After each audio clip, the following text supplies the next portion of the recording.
welcome to the Feck It No More podcast. And today we're going to talk to Nikki from Beyond Mind Holistic Services and her journey from a really hard time in her life where she was struggling with OCD and OCD parental, which is something that was new to me. I know I've learned things in this discussion that I never imagined and that I never thought about. However, I can see where a lot of people may be impacted by this. So what you'll get in today's episode is a raw, honest, truthful story about the hard times that Nikki was going through, the thoughts that shocked her, and how she was able to ask for help to not overcome it once, but also the second time with the second child, and what her life looks like now living with the OCD on a daily basis. As always, if you know somebody that might find value in this discussion today, please do them the courtesy, show them you care, and send them a link to this episode, because our goal is to help people that may be going through that hard time in that certain aspect of their life and help them get to a better place. And we can't do it without you. The other way you can help support the channel is by hitting the follow button and by leaving a comment and getting engaged. Thanks for your support. Enjoy the conversation.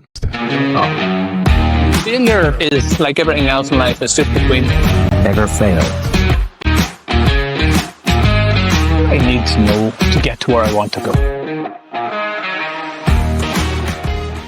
Nikki, thank you and welcome to the show today. Today we have got Nikki from Beyond Mind Holistic Services. Nikki, thank you very much and welcome to the Feck It No More podcast. Nikki, can you start and tell us a little bit about yourself? Currently, I have a successful business at Beyond Mind Holistic Services where I give Reiki treatments, and I'm also a lived experience OCD mentor. Yeah, I'm actually a wife. Excellent. A mother to two beautiful girls. Lovely. What age are the girls, Nikki? Age at the moment 10 and 14. Lovely. That's nice ages, and I'm sure they keep you on your toes. And two girls at 10 and 14. I have two girls and one boy. So my girls are 28, 25, and my boy's 21. So they're all a little bit older than yours at this point. I can remember them fun times very well. Yes. Nikki, let's, I suppose, start for the listeners that are listening. Can you give us maybe what your Feck It No More moment was, the thing that you were really wanting to change in your life, that aspect that you were saying enough's enough? And we'll start with what that is, and then we'll maybe go back to before that and look at how it was impacting what was going on. But are you happy to share what that was? Yeah, sure. So my Feck It No More was running from fear and the OCD that was consuming me. Okay, so you have OCD and fear. What age did you start recognizing that at, Nikki, or what age was it starting to impact you at? Was that quite a young age? Was it later in life? What did that look like? As a young'un, I always had the intrusive thoughts, like if I don't do something, then in particular, in regards to an intrusive thought, then something bad would happen to someone in my family. That was when I was quite young. And then as I progressed into my adult years, it started to impact me more, just via having to check things, unlock doors, turn off power points. Yeah, and then eventually when I actually was pregnant and gave birth to my first child is when it really hit me very hard. And then when I had my second child, it was more... So it really impacted you on the second child? Yes, and the first, but not as bad. It didn't last as long with the first, but the second, it was quite a long journey. Yeah. Okay. I want to take you back because just for, I suppose, people that are maybe out there and might think that they have OCD or they might be struggling with intrusive thoughts, like what age group are we talking about at that point where you first started to notice it within yourself, them intrusive thoughts? 12.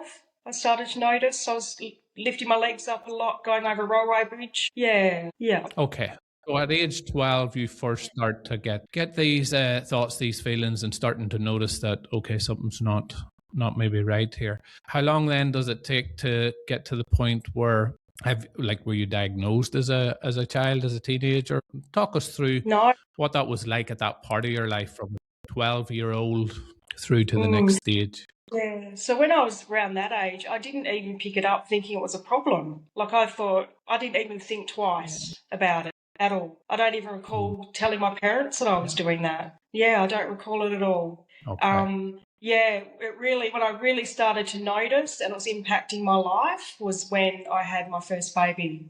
And that was when I Can I ask what age you were whenever you had your first child? was 33. 33. Okay. So you kind of go from 12 to 33 where you're kind of feeling, okay, something's maybe not right the way I'm thinking. But then whenever you have your first child, that's whenever it really hits you. Is that what I've heard? With myself, yes, I was doing things that maybe I should have picked on, like checking PowerPoints, or when I would finish a shift at work, I'd constantly check I logged out of the computer, things like that.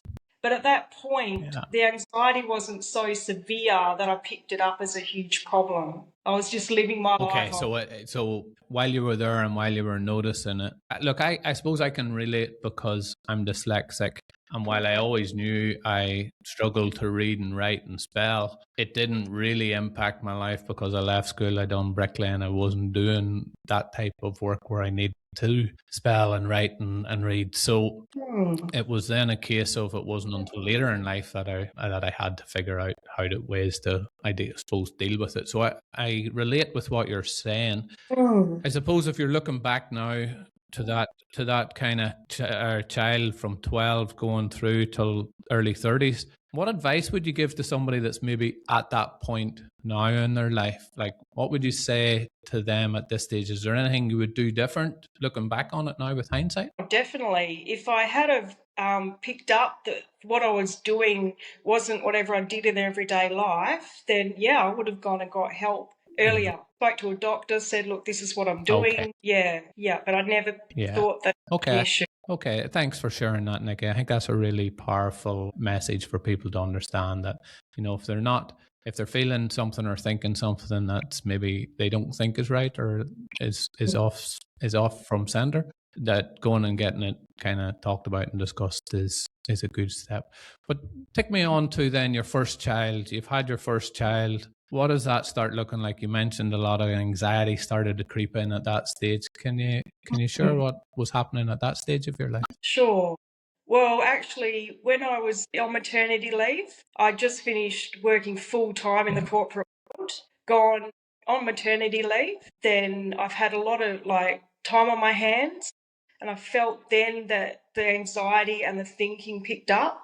And then that's when I started noticing more anxiety in my body. Yeah. And then the intrusive thoughts I was experiencing while on maternity leave, and I'd be interacting with these thoughts. And that's when I really noticed my anxiety level pick up. And I was at home alone a lot of the time. Yeah. And that's when I noticed changing. Yeah.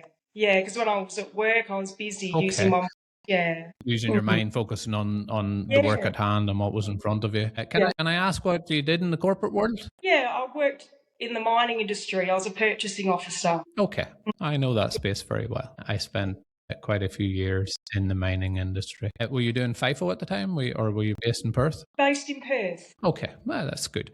So you take maternity, you start noticing the anxiety increase. Is there part of you at that stage thinking that this is natural because of I'm going to be a new mother? Was it something you picked up on quite early in the pregnancy that okay, this isn't maybe natural, or is it something you were trying to convince yourself this is normal that every new mother goes through? I suppose I'm interested to know where your headspace might have been at that point for any potential new mothers out there listening.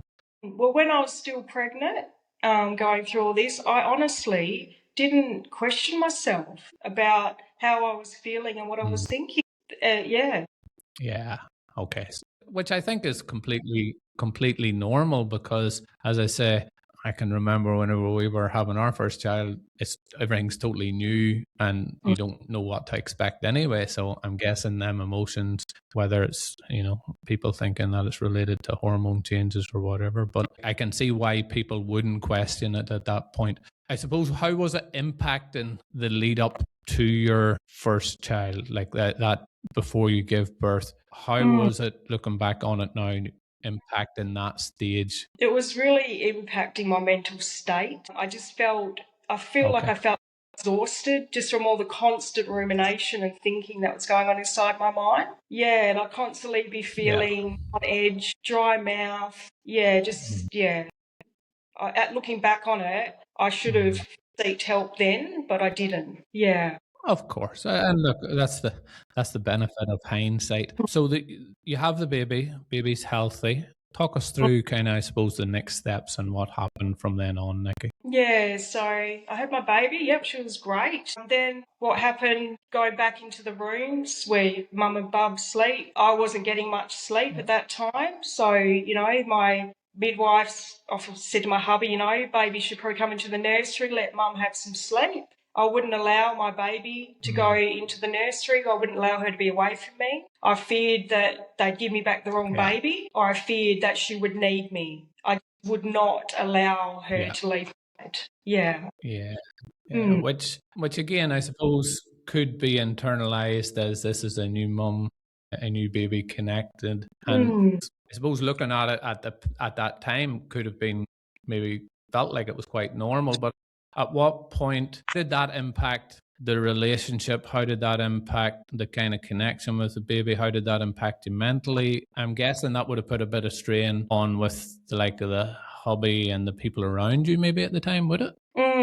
Well, I guess the people around me probably didn't really understand why I felt like that from them looking in to rest, but they couldn't see what was happening on an internal level with me. Yeah. So obviously. So tell me a little bit more about that internal level, because again, I'm very mindful of that.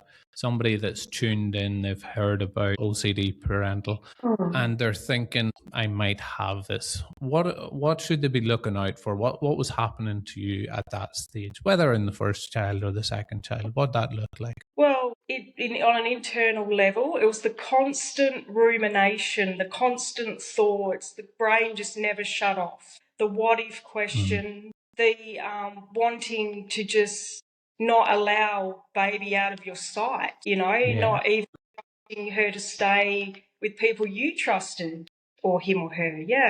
That sort of thing. Your body just felt very wired. So the stress, I'm guessing that comes along with them thoughts is quite draining and takes its toll in the long run. Plus you've got a new child that doesn't sleep much anyway, so I'm guessing it would have been a challenging time. Yes, it was very. And how did it materialize then over the next kind of few months, few years? Like, I suppose, at what point did you recognize, okay, this maybe isn't normal, I need to speak to somebody? Or did you do that? Or talk us through what come next on your journey. In the hospital, I didn't think twice about, was this wrong, was this right? I just did what I thought. But then when it was time to take baby home, I was anxious about that. Like, what if I'm not ready to go home?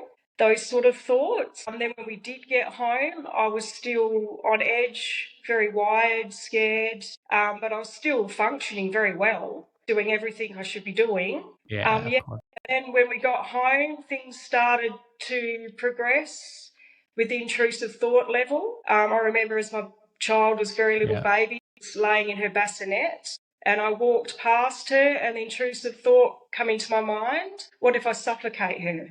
And that just threw me for a six. Yeah. It was absolutely horrendous. I could imagine that. Can I ask, like, was the baby a good baby? Was she sleeping kind of regular? Had she colic? Was she hard to deal with? Like, was there anything? Because I think I can remember a couple of times, and whenever our childs are young, thinking, God, I just wish they'd shut up. I don't think I've ever thought about smothering them. So I totally agree that it's a thing. But I suppose what I'm trying to gauge is, like, whenever you had that thought, was there kind of reasons in your head that you could have maybe have justified it being there for? No, it just popped out. It was just intrusive thought, just bang. Yeah, it was just I was just struck in fear of the what ifs. Yeah. And I suppose that would have been a big moment for you, a big moment for anybody recognizing that intrusive thought. I suppose if you hadn't have recognized that, holy shit, I shouldn't be thinking that, it maybe would have been even more concerning. But the fact that you recognized, okay, that I shouldn't be having that thought. Talk me what happens next. What's going through your mind? What do you do? How do you proceed? Well, after that actual thought, I was in so much fear. I started ruminating over the thought, questioning the thought. Then what I actually started to do was try to avoid looking in the bassinet so I wouldn't have that thought again. But unfortunately, the more I tried to stop them, the heavier they got. Yeah.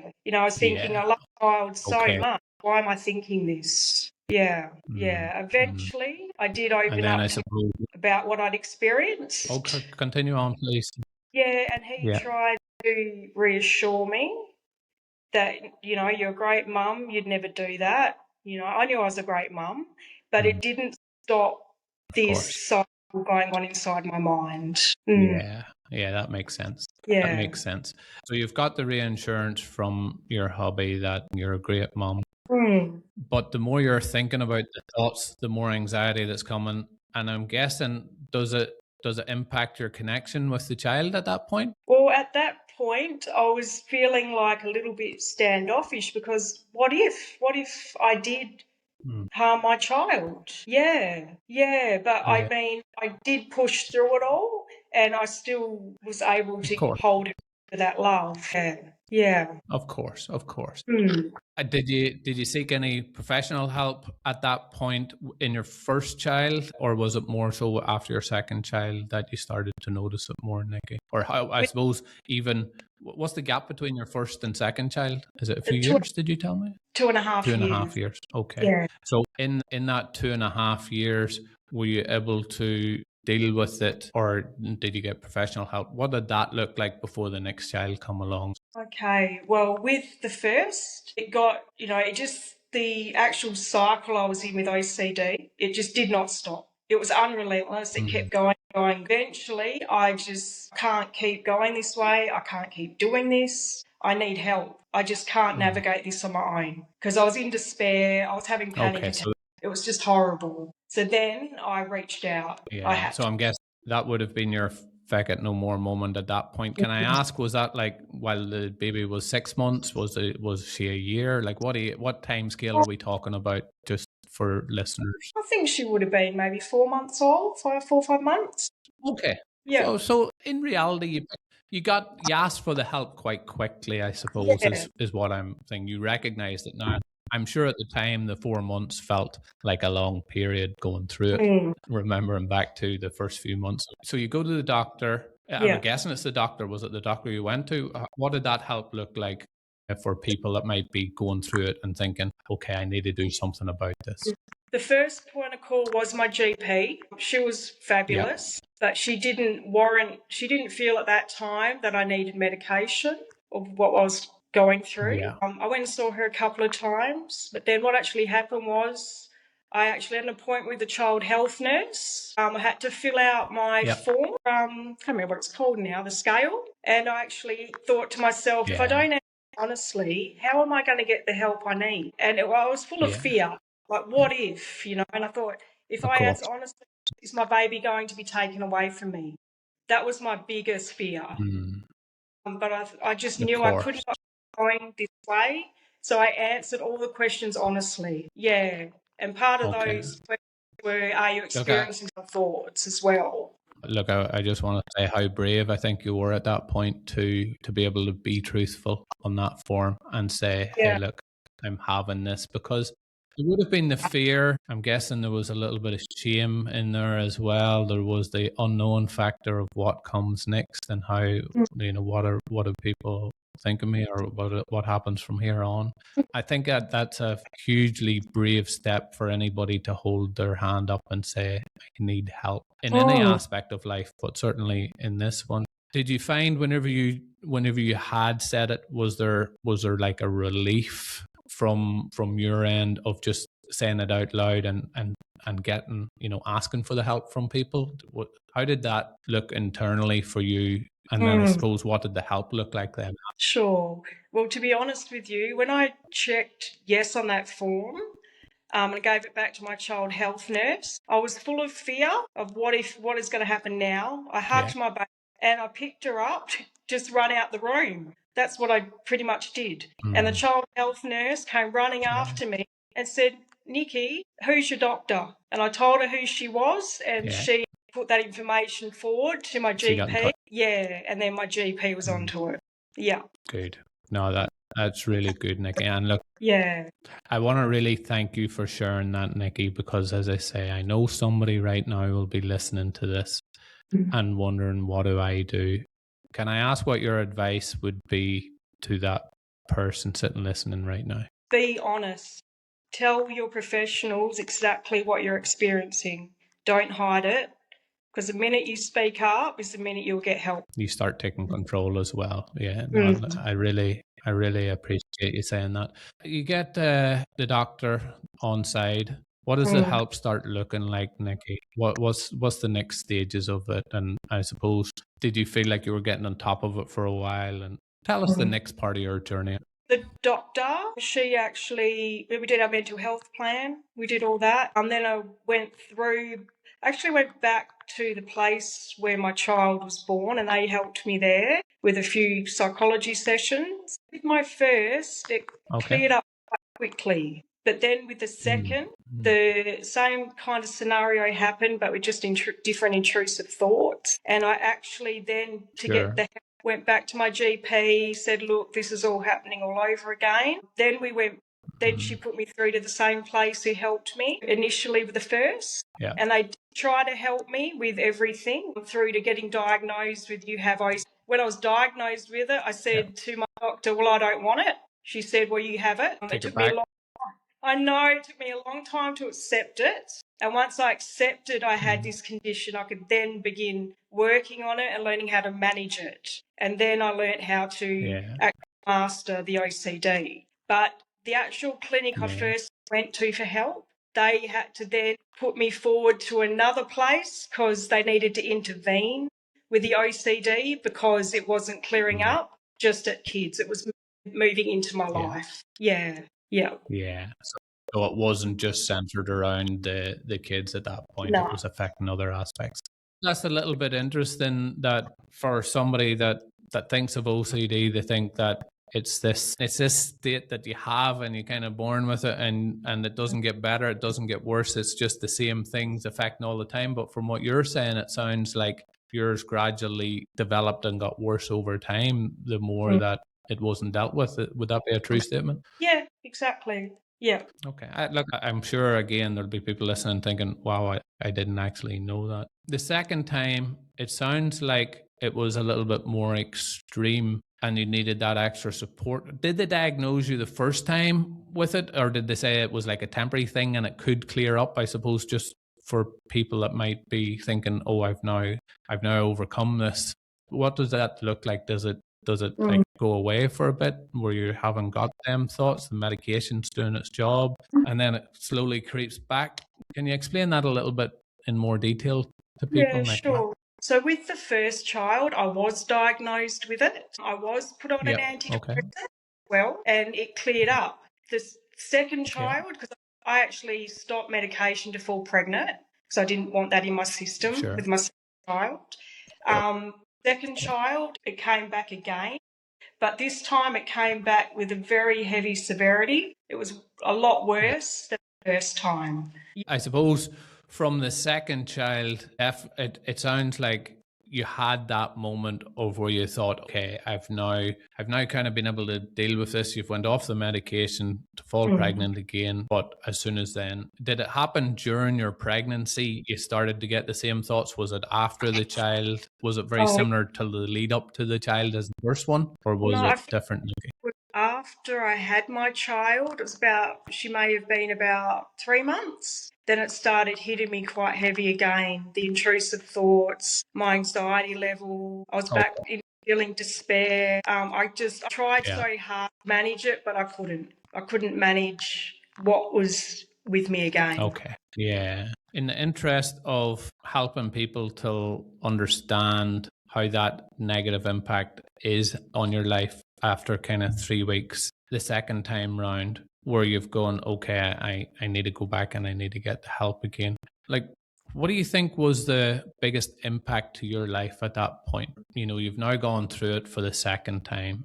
How's that mentally impacting you? But also, how's it impacting relationship, baby, all the rest, you know, the family? Like, what does that look like at that point? So mentally, I was still functioning, doing everything I should be doing, or I thought I should be doing. I'm sorry, I forgot to tell you the first one. I did get myself down to a level where I wasn't functioning very well through dealing with that, and my mum actually came up and helped me over that. But the second time, I was still functioning, but I realised I was going back the way I was. I was crying all the time. I was having intrusive thoughts, just example, when I'm trying to change my baby's nappy. Carrying on from the point where you have now gone through it for the second time, you've went to the doctors, they've provided the help, they've referred you to, it sounds like, a different department or a different clinic to take a further deep dive into that. Can you just explain what that looked like and what the takeaway from that part of the journey was? So my GP then moved me to a different clinic where they actually was actually a perinatal clinic, and they actually helped me initially just with what I was dealing with, but towards the end of my sessions with them, they actually then referred me to a clinic that specialises in OCD. And so then I went to that clinic, and that was a 6-week clinic, and I learnt tools, strategies. I learnt what my OCD cycle was. I learnt how to challenge my thoughts. I learnt how to expose myself to certain thoughts. And they also gave me a meditation to learn and do every night. And to tell you the truth, when I started that meditation, I thought, what is this going to do? But it was actually what really, really helped me, because it taught me that I wasn't my thoughts, I was the observer of my thoughts. And then this enabled me to be able to pinpoint where I was in my OCD cycle and disengage from that cycle. Ignore that. So we've just had some issues with the internet on Nikki's end. And Nikki is going to jump in and she's going to do a little bit of a video to share the rest of her story with you. I want to take this opportunity to really thank Nikki for coming on the show and sharing her story. So again, enjoy the rest of the conversation with Nikki. You might find it is very one-sided, but that's okay. For me, it's the most important thing is that you, who may be going through it right now, is able to get the most important parts. And if you have got value from this conversation with Nikki, please show Nikki some love in the comments by saying what stood out for you and maybe what you learned that you didn't expect to learn. And please share what you're taking away that you maybe didn't expect to take away. Thanks for watching. Seeing my doctor for the second time, she referred me onto the perinatal clinic that helped me with my first child. When I went to the perinatal clinic, I ran through sessions with themselves in regards to what I was experiencing. Towards the end of the sessions, that went for a series of weeks, it was then confirmed that I needed intervention into the OCD because it was now moving into different aspects of my life. So then this clinic referred me to another clinic that specialised in OCD, and this is where I went for the next 6 weeks. In this 6-week course, I was taught skills, I was taught mindfulness, I was taught what my OCD cycle was, I was taught how to challenge my thoughts and beliefs, I was taught a meditation that they asked me to do for a series of weeks throughout the course that I was doing with them. When I first was given this meditation, I thought, what is this going to do? But I still did as I was asked. And through learning this meditation, I gradually learnt that I wasn't my thoughts. I was the observer of my thoughts. And this was a huge shift. I then was able to observe my thoughts, and in being taught what my OCD cycle was, I could pinpoint where I was in that cycle, and I could then disengage from the cycle. Every time I disengaged, I came back to the present moment and everything felt calm from within. I did this for a series of weeks. It took practice, it took perseverance. But eventually I mastered my OCD cycle from everything I was taught in this therapy and from doing the meditation that I was asked to do. And through practice and perseverance, every time I felt caught up in my OCD cycle, I was then able to disengage from it. I began this process, implementing it into my everyday life, and now OCD has no hold over my life because I have mastered my OCD cycle. If you are going through something similar to me, please know it is very, very treatable. Now, my OCD is only coming through me now at the initial thought. And because I have mastered my OCD cycle, I can now see it for what it is and disengage from it. Through learning all of these aspects throughout my life now, it has enriched me in so many ways. I have grown and I have evolved as a human, and my life has now become unrecognisable to the life that I once had.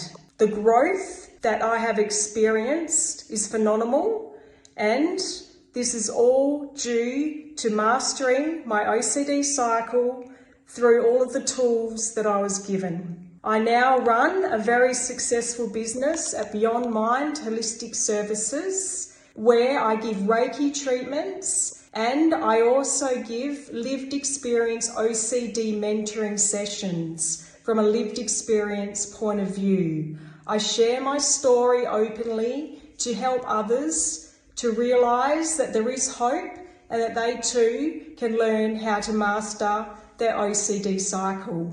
And today, I'm a very happy, successful person, not only in my everyday life, but in my business. I'm a very loving mother to my 2 beautiful girls and a loving wife to my wonderful husband. Thank you, everybody, and thank you, Glenn, for having me on your show. I really appreciate the opportunity. Thank you, everybody. It was a challenging time for Nikki going through that with those intrusive thoughts, especially regarding the children. But to know that she was able to ask for help at the appropriate time and not suffer through it alone, I think for me was the biggest thing that I took from it. To understand that this isn't quite right, isn't quite normal, and I need to ask for help. I think that was a hugely brave thing that Nikki had done. Nikki has agreed to come on to the podcast again in the future, maybe this time face to face, where we don't have the internet problems, so that we can discuss and share more about what Nikki now does and the work that she does on a regular basis.